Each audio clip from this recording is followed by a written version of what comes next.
Welcome in to the opening line report Monday, April 5th, talking national championship game tonight. Also talking a little MLB, Major League Baseball, what we've seen so far since opening day. We got Teddy covers. I'm Drew Martin. Check it out, sportsmemo.com. Check him out at Twitter at Teddy_covers. Teddy, welcome in. Happy Monday morning to you.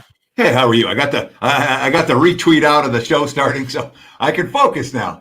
You know, because there's no tweet before the show starts. So when it starts, as you start talking, I got to find the tweet and then hit retweet on it. So I'm doing okay today, Drew. Obviously, we have the national championship game tonight off a pretty thrilling. The first game wasn't exciting, which suited me just fine. I had Baylor minus the points in that first one, although from a total standpoint, it didn't get any more exciting. Both the first half total and the full game total came down to the final possession, and both ended up sneaking over the total.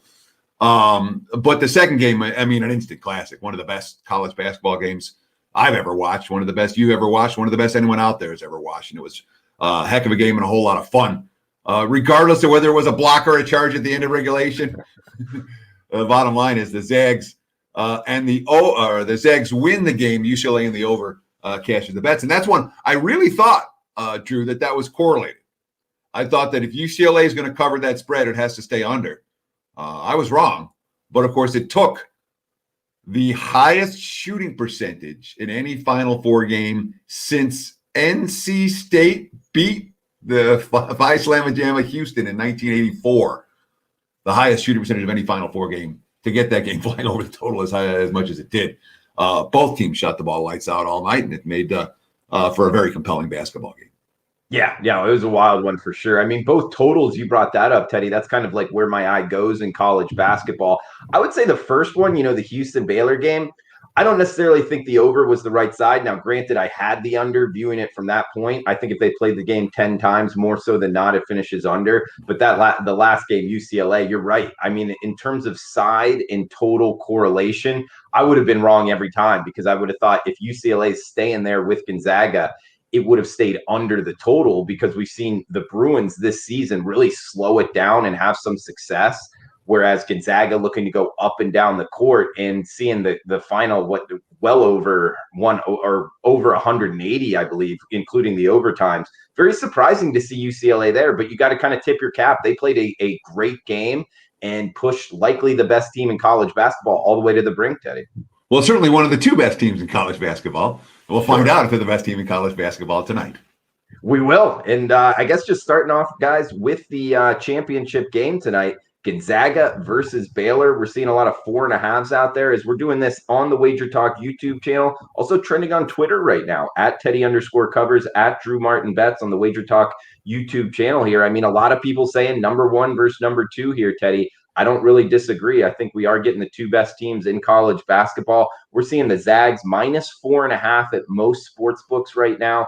159 being the total. We've seen it tick down a little bit, talking about the total from 159.5, 160 to now 159. Mostly minus 4.5s on Gonzaga. There is a couple minus 4s out there, which makes me think Baylor's taking a little bit of money here, Teddy. What are you thinking tonight in the national championship game?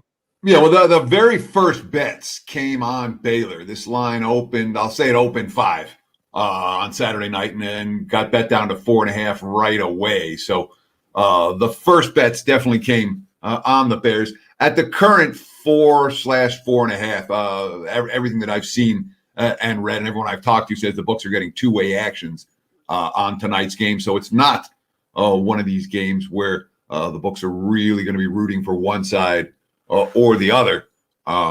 It does feel like a two-way action game. When it comes to the handicap, there are two thought processes, and you have to decide which of the two thought processes that you believe in. First, Gonzaga survived the test. Zags have been the best team in college basketball all year. They got punched in the face. They punched back. They survived the test, and they're clearly the team that has been number one, that continues to be number one, et cetera, et cetera. And when your team survives the test, and then in the championship game, sometimes it's almost like an afterthought. They're going to win. When you think about, I don't know, some of that. I don't want to go too far back, but when Duke beat UNLV, that was in the semifinal game. When the championship game on Monday night. But things like, when you have the teams that figure it out and get it together and find a way to win on Saturday, that momentum can and does carry over. And obviously, it's a Gonzaga team that hasn't lost all year. It's a Gonzaga team with NBA talent up and down the roster. I got nothing bad to say about the Zags, except that the alternative thought process is that the Zags aren't priced right. And I think there's a legitimate argument to be made that that these are two even teams, and Gonzaga is giving 4.5 points because Gonzaga has been hyped 4.5 points more. Certainly when you look at what's happened in this tournament, all right, the Zags have beaten USC, UCLA, Oklahoma, Creighton, Norfolk State.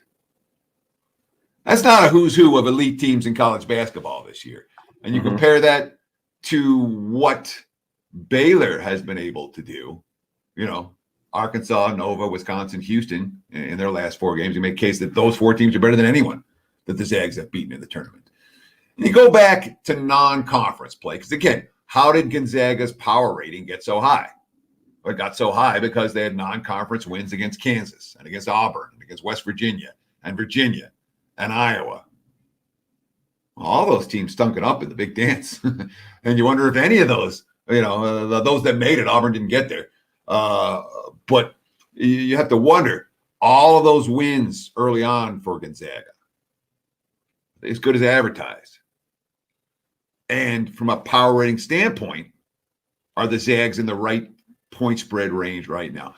I got an opinion as to which of the two arguments is better. The Zags survived the test or the Zags are overpriced. I'll tell you this, Baylor's been impressive, and Baylor's been impressive from day one this season. And of course, they're a team that had the COVID pause, and they came out of the COVID pause, and they covered only one of their next 8 point spreads in regulation. They did steal 1 point spread win as a favorite in overtime, but it's taken a little while for the markets to warm back up on Baylor after those struggles. And again, we say, all right, well, Gonzaga's offense is unique and second to none. Baylor's defense is pretty unique. And I don't know how many teams, defenses like Baylor, the Zags have been asked to solve so far this season. So my money is on the underdog in this one. Don't buy my $9 Monday play. I just gave it to you. Yeah, looking towards Baylor plus the points, guys. You get some advantages from watching the opening line report each and every Monday, guys. 10 a.m. Pacific time or 11 a.m. Pacific time. But I think we're going back to the 10 a.m. slot next week with the MLB show moving to live. But Teddy, I thought you brought up some good points there in terms of the Gonzaga schedule-wise. I mean, you can poke holes in their schedule really all season long, but they've been covering spreads at a pretty good clip here. And I like what you talked about in terms of Gonzaga's road to the national championship game being an easier path than Baylor's. I don't think that's really, debatable. I guess the last two, especially playing the Pac-12 teams, USC and UCLA, and the Pac-12 was kind of underrated. I would give Gonzaga a little bit of some credit there. But before that, their first 3 games, the first round of 32 and Sweet 16, to that point, that was one of the easiest kind of roads paths to the Elite Eight that I can remember in my lifetime, of Gonzaga playing Norfolk State, Oklahoma, and Creighton. I don't think any 3 of those teams were all that great. Plus the fact when they played in the regular season, West Virginia, that game was a 5-point game. We got Iowa. It was a contested game as well. I mean, Auburn, they didn't have their best player, so I wouldn't put too much into that. Virginia, we saw that they kind of struggled athletically against the better teams. And then they got into the WCC. I thought BYU was overrated. St. Mary's was down. So when you're poking holes at Gonzaga, it's easy to do it. Just go to their schedule. It really hasn't been there. But the fact is they are 31-0, Teddy. If they win this game, they'll be 32-0, the first time in a long time that a college basketball team has gone undefeated. They're going to now be in the talks of, are they the best team ever? Get ready for that tomorrow, because it's going to happen when you turn on your TV. And I guess you can give them credit that, Mark Feudy's built this program where they deserve that kind of conversation. Now, Tonight, I'm with you. I wouldn't lay the points with Gonzaga just because I think there's too many questions in their power rating because their schedule is easy. But more so, Teddy, the Baylor with the COVID pause, and then they struggled ATS. Great point by you. But since then, they've really turned it on, especially in this tournament. I mean, that Arkansas game, that was impressive because the Razorbacks were really playing well. And then Houston being able to jump out to the lead and just kind of not let your opponent come back.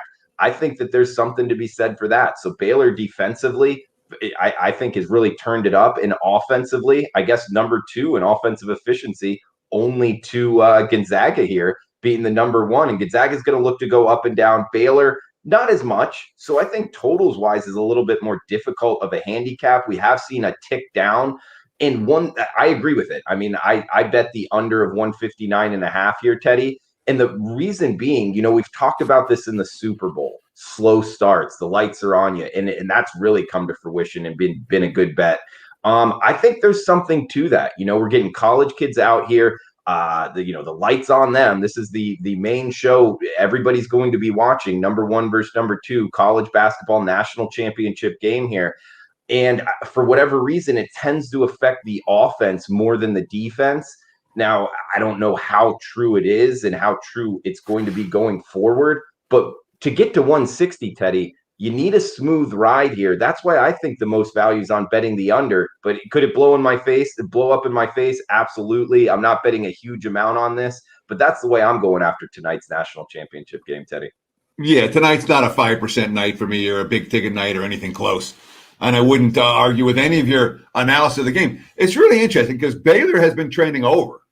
They've been trending way over. I got them 8-2 to the over in their last 10, which is not what we think about the Bears. But of course, they're such a good 3-point shooting team that even when their defense is shutting opponents down, the offense is still putting up points in bunches. That said, when you look at that 8-2 to the over in their last 10 for the Bears, and you compare it against this number, all right, say how many of those games actually went over 159.5?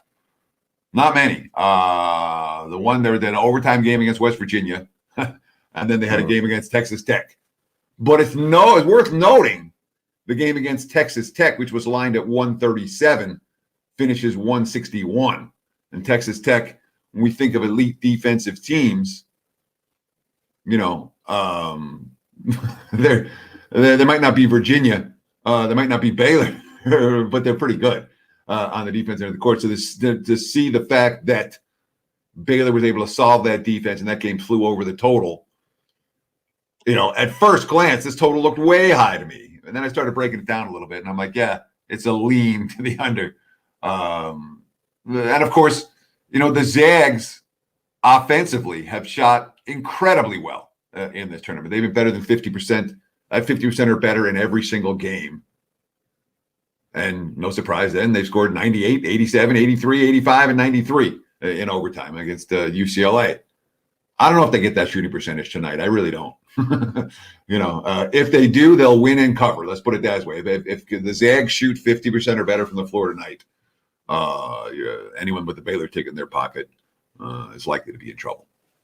All right, good stuff from Teddy Covers. Check him out, sportsmemo.com. He's hot right now, guys. 71% all sports in April. NBA run the last 8 days, 67%. So since last August, in the NBA, 93 and 70. That's 57% winning rate there. So check him out, sportsmemo.com. He's got a free play up in the NBA, sportsmemo.com. Experts page, Teddy Covers. Teddy, is there anything else you want to throw out here, college basketball, before we move on to MLB? I mean, if anyone has questions on the game, I'm happy to answer whatever you got. But I mean, there's only so much you can break. The good news about the national championship game is not the Super Bowl. The Super Bowl, you're stuck talking about the same game for 2 weeks. Yeah.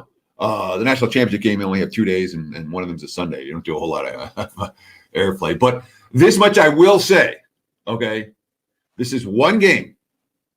This is not a game where the line is way offside or total. I don't care how you want to call it. So if ever there's a night to bet with your head and not over it, this is that night. Again, this is not a step-up size wager for me. And I'm not looking at this game and saying, yeah, there's a ton of value. Oh, yeah, this is a lock either way. No, it's not. Yeah, I second that, Teddy. Not only on the questions, guys, throw them out here in the chat box on YouTube, or if you're watching on Twitter, feel free to reply. We'll answer any questions, sports betting, college basketball, MLB, NBA as well. Vegas questions, it all works. Feel free to throw it out here and we'll answer it before the end of the show. Also, if you're watching on replay, feel free to drop a comment below. We'll answer it on next week's opening line report each and every Monday on the YouTube and Twitter channels here. We got NBA Young Vet joining us on Twitter, and same with 44. 44 saying Zags first half over, question mark. Teddy, they have been on a run of first half over cashes here, talking about the Gonzaga side. You like anything there first half? So if you look, so from a team's total standpoint, I heard Andy Lang talking about this earlier today. At 39, I think the Zags are aligned at 39.5 points in the first half. And you go back 12 games, the last 12 games for the Bears, no team has scored 40 on them in the first half. You know, Baylor's been a pretty strong defensive team early. And the question for me is, you know, is this Baylor? It really comes down to one fundamental handicap tonight. Does Baylor's defense give Gonzaga trouble? And that, I think, will be fairly easy to determine in the first 8-10 minutes of the game. Okay. You know, if the Zags are getting good looks and Baylor's defense isn't giving them problems, it's likely to be Gonzaga and over. Certainly from a team total standpoint, from a first half standpoint. But, you know, Baylor has impressed me defensively all year. And when you look at their first half numbers against opponents, again, no one's getting a 40 against Baylor in the first half. I know the Zags are lying 39.5 in the first half total. I'm not in love with the first half over. I'm not.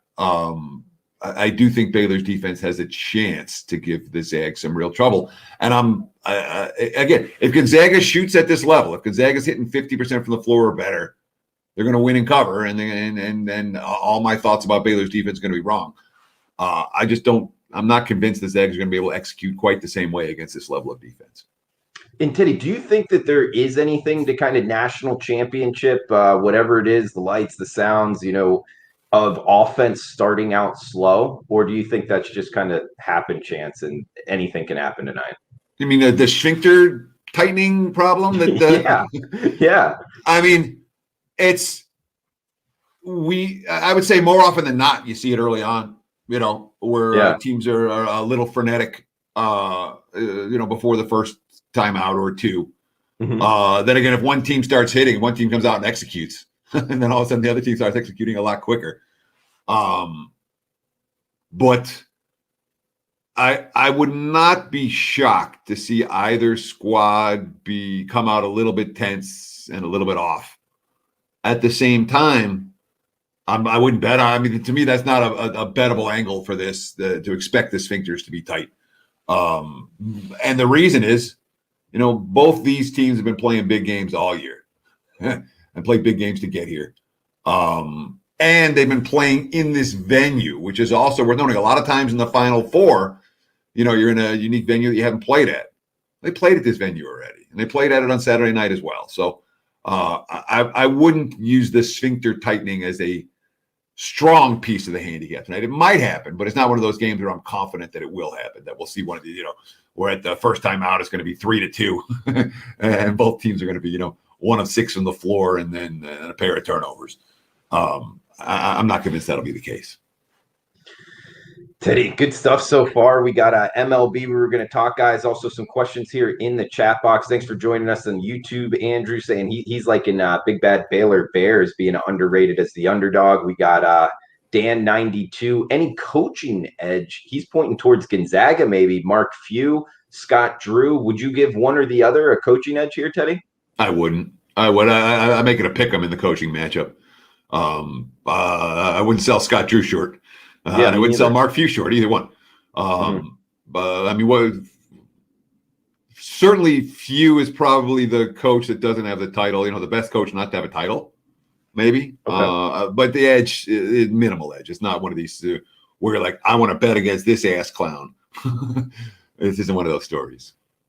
Yeah, no, and I like Scott Drew as well. You know, I always remember him back from Valparaiso, even with his son hitting that shot, and then he got the job at Baylor, and I thought he's, you know, done a good job at Baylor. So, well, I mean, When you think about where Baylor was when he got this program, when he got the job, you know, where one kid literally killed another kid on the team, and you know, sanctions and I mean, they were at the very bottom of the Power 5 college basketball award, maybe the world, maybe the worst Power 5 team when he took over. Yeah. So that's a heck of a job. It took him a while, but it's a heck of a job.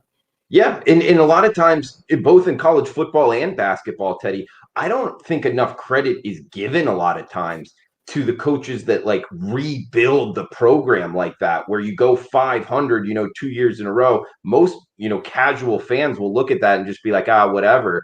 But really, you're building something for the future. I think that almost points more towards, success as a coach rather than the guys that just kind of take over a program that's already rolling. And therefore, you're finding yourselves in the Sweet 16 each and every year. I think, tipping my cap here to Scott Drew to even an extra promotion because of that, building the program from where it came.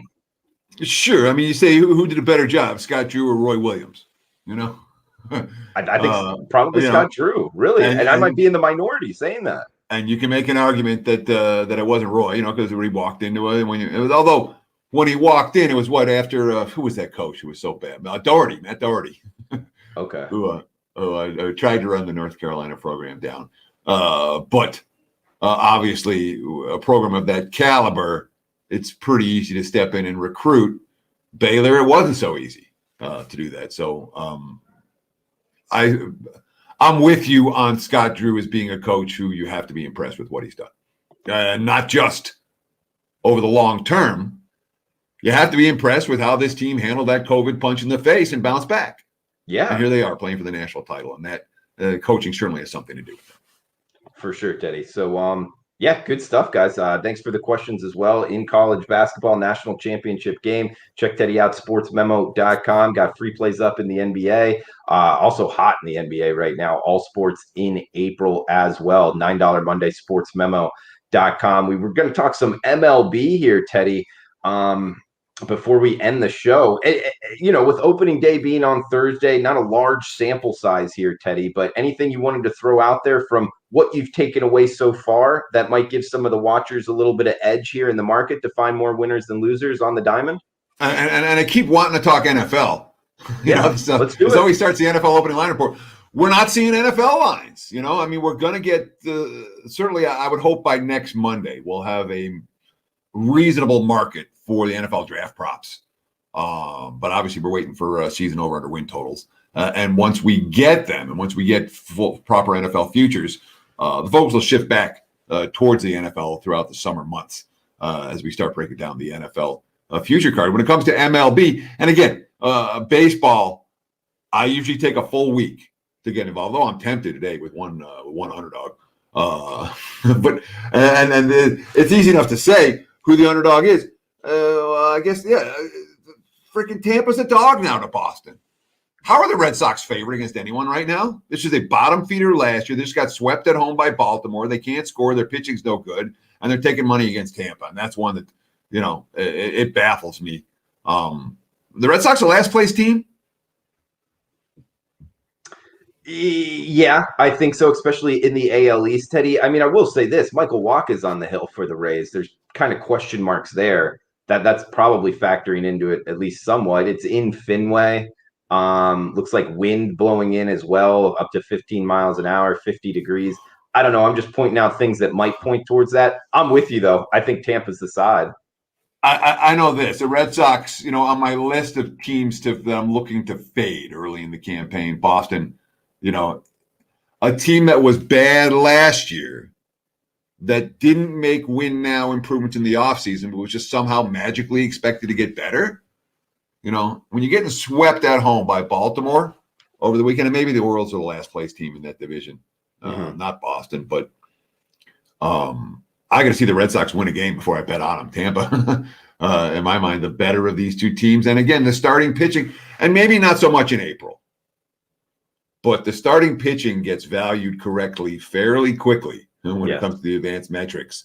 And that's why my focus is always on lineups and bullpens and riding some of these streaks. And when you have a team like the Red Sox that looks very much like a bet against, I'm less worried about the opposing starting pitcher and more worried about the state of the Boston lineup that can't hit their way out of a wet paper bag right now. There's another thing that stood out to me the first weekend. That's a team that I'm looking to bet over the total right from the get-go. That's the Kansas City Royals. Royals, boy, they have the makings of an over team right now. And I know some of it was Texas's bullpen. But Kansas City can hit. Their starting pitching might be okay. I think their bullpen's going to be really rough. Okay. And when you have a good lineup, and the number one thing I'm trying to look for, the first week or two of the season, good lineup, bad bullpen together, because those are your over teams. And the Royals, to me, stand out in that regard as a team I'm looking to bet over the total game in, game out. We saw the markets catch up with it a little bit yesterday. And even with that, they ended up pushing against the closing number for a lot of people, thanks to a couple ninth inning runs in a game where their offense didn't click.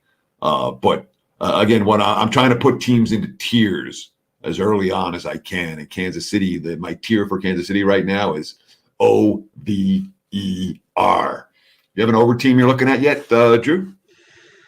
I would say the Chicago White Sox, but their lineup's kind of banged up, and Tim Anderson just got injured in Sunday Night Baseball last night, so he's questionable today. That would be one team I'm looking at. It looks like the Marlins bullpen is kind of what you're talking about, maybe in shambles right now, seeing what the Rays did to them. The only problem is I don't know if they qualify. You're looking to check off. I like that, Teddy, what you said, check off the bad bullpen and the good lineup. I don't know if their lineup's good enough, especially in a pitcher's ballpark there. So I don't think I have the recipe like you do on the Royals just yet anyway.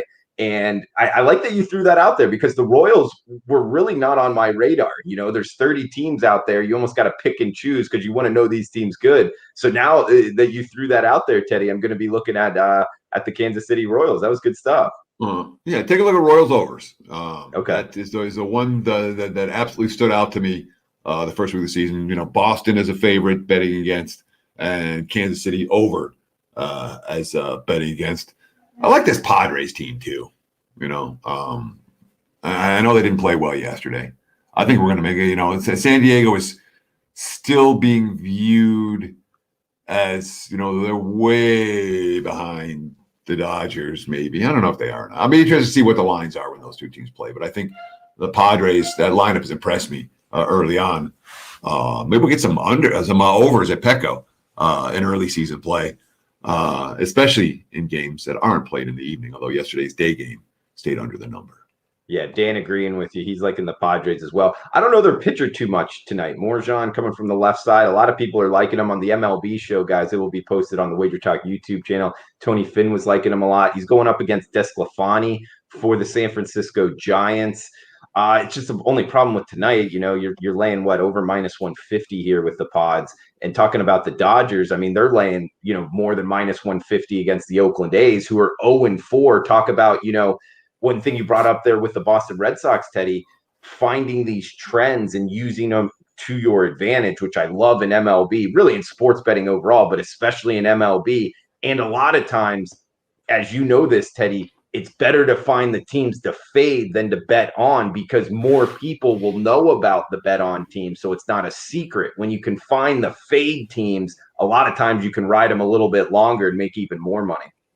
Sure. And I mean, realistically, April isn't. I'd love to find a slumping team you can bet against day after day in April, but a lot of times it takes until May or June or July or August where you really get the teams that are, they're going to win 2 of their next 20 games and you can safely bet against them. Right. That doesn't happen so much in April necessarily. Doesn't mean you don't want to look for it. And when you find it, and I think there's a big difference between Boston and Oakland. Oakland had a bad first series against a good team. Boston's got a bad team, and they just got swept at home by a bad team. It's different if you're getting killed by Houston versus if you're getting killed by Baltimore. And I would expect Oakland to bounce back quicker than Boston does. Yeah. The only problem with that is, Oakland is at home. They're just going against the Dodgers right now, which is a tough team to try to bounce back. I mean, they are getting a big plus price tonight, but we'll see. And here's another one. It's as obvious as it gets, but Dodgers run line off a loss. That's one that I circled last year. I put it down in my notes for the beginning of the season, and it's 1-0 so far this year. But that's one that, again, every time you see it, Dodgers off a loss, run line. Dodgers off a loss, run line. And it's when you start talking about some of the prices these teams are going to be asked to pay. The Dodgers are going to be $2, $2.50, $3, $3.50. God knows how high they're going to go. The Yankees, same story. You're going to see some significant chalk that you're going to have to lay with the favorites this year. And if you're not into that, and I'm not, you're not going to catch me laying $3 in a baseball game very often. Mm-hmm. You're going to have to find alternative strategies to get involved in some of these games, whether it's run lines, whether it's putting a couple of favorites together in a 2-team parlay, which is something I don't like to do, but I know a lot of bettors do that. But the straight betting of the $3.50 and $3 and $2.50 favorites it's just hard to do that long term and make a profit. So much of my MLB thought process is not about how good the Dodgers and the Yankees are, or how bad the Pirates are, or whoever else. It's those middle ground, not even the middle. It's just not the very top and not the very bottom. The other 24, 26 teams are where my focus is likely to be. Yeah. And, one thing I'll add on to that, guys, is run line. I'll do it with the away team. With the home team, not so much, laying the 1.5, just because, it's the 9 at-bats to the team you're betting on only has 8 at-bats. That's a little bit kind of a tough proposition for me, Teddy. That's priced in. That's the thing. I hear that all the time. And I heard that when I first came to Vegas 23 years ago. They were like, oh, yeah, you only take the run line on the road team. But that's priced into the number. I have again, in my mind, the concept is good team off a bad showing, and it doesn't matter where they are. So in terms of Dodgers run line off a loss, which was profitable at home and on the road last year, I think that'll be profitable at home and on the road this year, unless we get the Dodgers in some kind of a losing skid, which I don't expect to see happen a whole lot early in the season. Okay. And we don't have to worry about that discrepancy either way. They are on the road tonight, guys, against the Oakland A's. We got Padres will be a boss from 92. He's agreeing with you here. We got Victor asking, what do you guys think of a Mets and Jays money line parlay today? The Mets, they got they're laying a little bit of a price tag here tonight with their ace on the hill, I believe.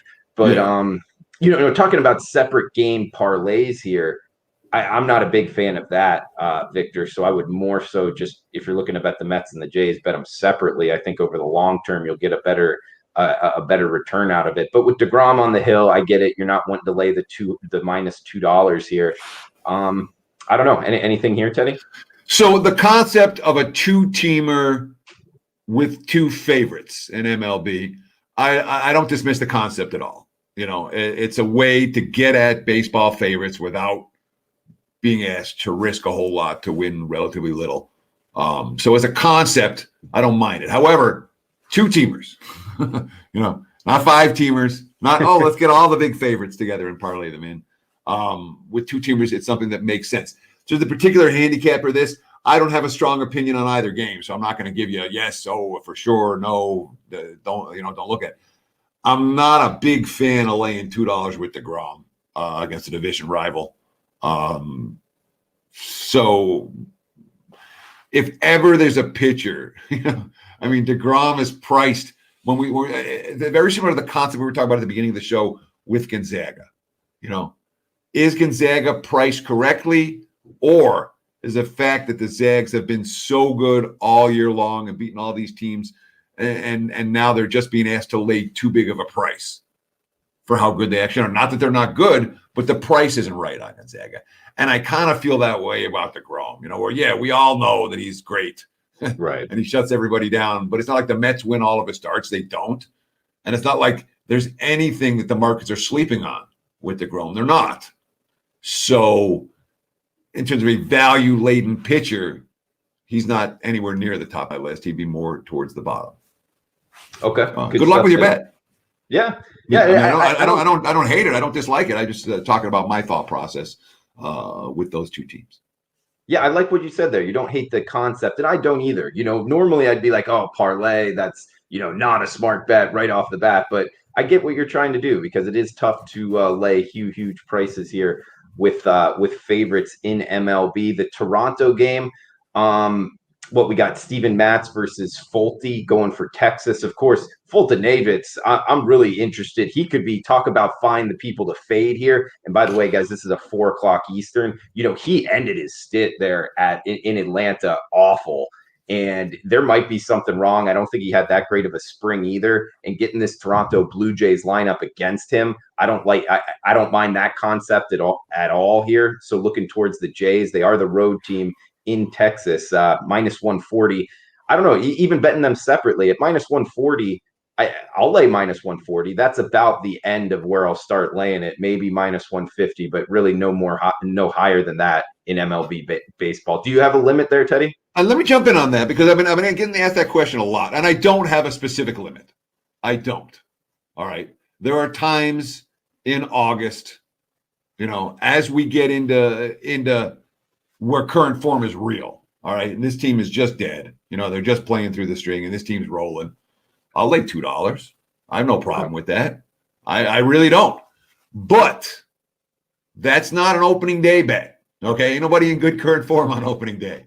Okay. Mm-hmm. That's only mid-season. One team's going through a rough time. The other team's rolling, and you expect them, when you expect a series sweep, that's when you start to say, all right, yeah, I'll lay $1.80. I'll lay $2. I'll lay $2.50. And a lot of times with the bigger favorites, I tend to look for the run line.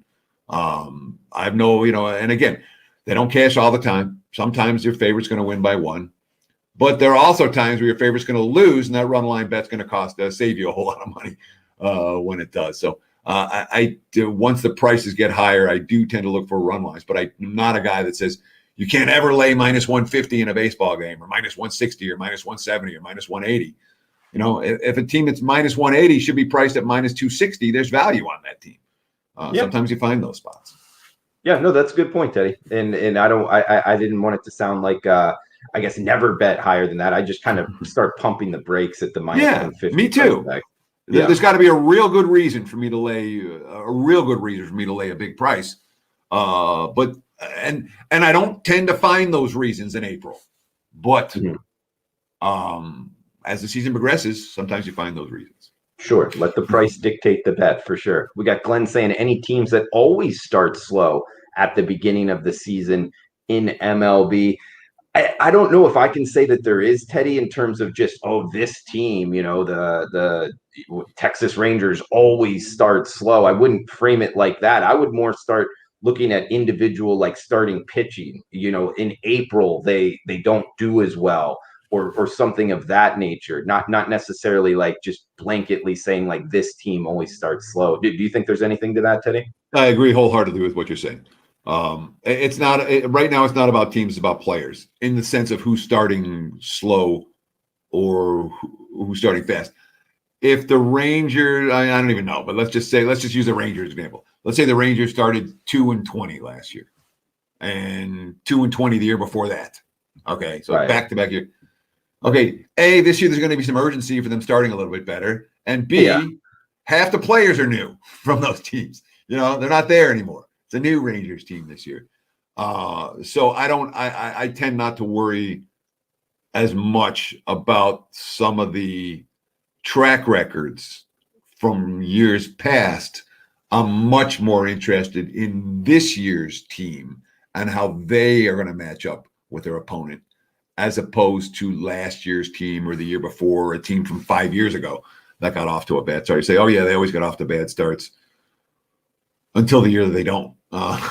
So no, it's not anything that off the top of my head I got. I'm definitely looking to bet against this team right now because they got off. They tend to get off to slow starts. I just haven't seen that, and I'm not sure there's much carryover from one year to the next in that regard. Okay, and guys, we're running up against it time-wise, but feel free to throw out any questions here into the chat box, YouTube, WagerTalk YouTube, or on Twitter. Feel free to reply here, and we'll answer them before the end. And if you're watching on replay, again, feel free to drop a comment below, and we'll answer it on next week's show. Mets Phillies over under 7.5. DeGrom versus Moore. I lean under here, Teddy. This is the ESPN game, by the way, 7:00 Eastern start. You like anything Mets Phillies? No, I mean, I'm not betting DeGrom over unless it's a darn good race. The Phillies haven't been hitting coming out of the gate, so I was the slightest of leans to the under. But when I say slightest, I'm not close to betting it. I wasn't close to betting it, and I'm not going to bet the game. So it's purely in the lean category. Mets first inning, no run. That's from Mario. He's liking that. The first inning bets, Teddy, those are fun. A little bit degenerate feel to them. You don't got to wait too long to be paid or to lose. So that's kind of always fun. And I think that it is something that's repeatable. If a pitcher goes out in the first inning and performs well, talking about teams that always start off hot or always start off slow, I would look for, do pitchers give up hits in that first inning and walks a lot? Maybe look for a run to be scored at a more of a rate here. I think that it's a little bit of a beatable bet, Teddy. Any thoughts on that? Agree with you 100%, Drew. And one of the things you see, even aces, they're aces. If you're going to get to them, you get to them in the first inning, Yeah. And once they find their rhythm, you're not getting to them anymore, If you can find the nuance of a pitcher in that first inning, you can make money with it all year. I genuinely believe that. So, and like you said, it has a bit of a degenerate feel to it. Any positive expectation bet's not supposed to have a degenerate feel to it, even if it is a bizarre bet or a short-term bet. And if you're finding pitchers that are mowing people down, or finding pitchers where you're getting plus prices with because they're not mowing people down in the first inning, you have the potential to be positive expectation wagers. So the theory, I have no arguments whatsoever with the theory of looking for that. Pat saying he's taking the over in the national championship game tonight. Both teams used to the venue. That won't be an issue. 87-78. So he's like in the over in the Zags in this one, Teddy. And we did bring up the venue not being an issue, but it's still the national championship game. And Teddy's words, the sphincter issue of might tighten up there. So but that's why I'm at least leaning towards the under tonight. We got Mets minus first half, first 5. Victor in the house, Cuban Connect. He's got a bunch of bets here. You can see him on the screen. John saying the GOAT has Baylor plus 5 in his pocket, talking about Teddy covers. Yeah, no reason to check the $9 Monday play at sportsmemo.com. Teddy liking the Bears plus the points. So check that out. But you do want to check out Sports Memo, guys. Teddy covers expert page. He is 71% all sports in April, 67% NBA run the last 8 days. He's hot right now, guys. And also since August in the NBA, 57% win rate. That's 93-70 for a little bit larger of a sample size. Teddy covers $9 Monday, sportsmemo.com. So we got a couple more questions here. Dan saying any Angels with respect to Jays playing their games at Dunedin instead of Toronto. Excellent question here, Dan92. I do. I'm looking for reasons to bet on Toronto when they're at home. Also, when you look at their statistics in this stadium the last couple of years, it's been more of an offensive friendly stadium there. And if you didn't know this, guys, new to MLB betting, Toronto Blue Jays are playing their home games in their spring training facility near Tampa, Florida.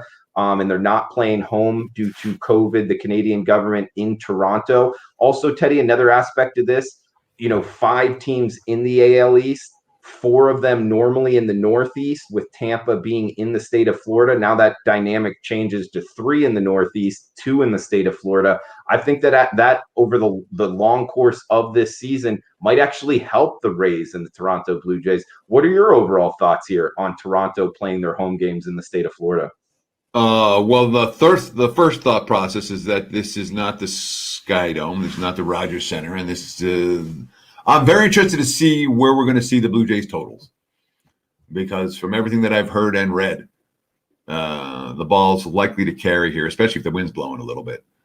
So my gut reaction initially is to look at Toronto over the total at home, especially against other good hitting teams. But we'll have to see where they total these games. I'm not sure.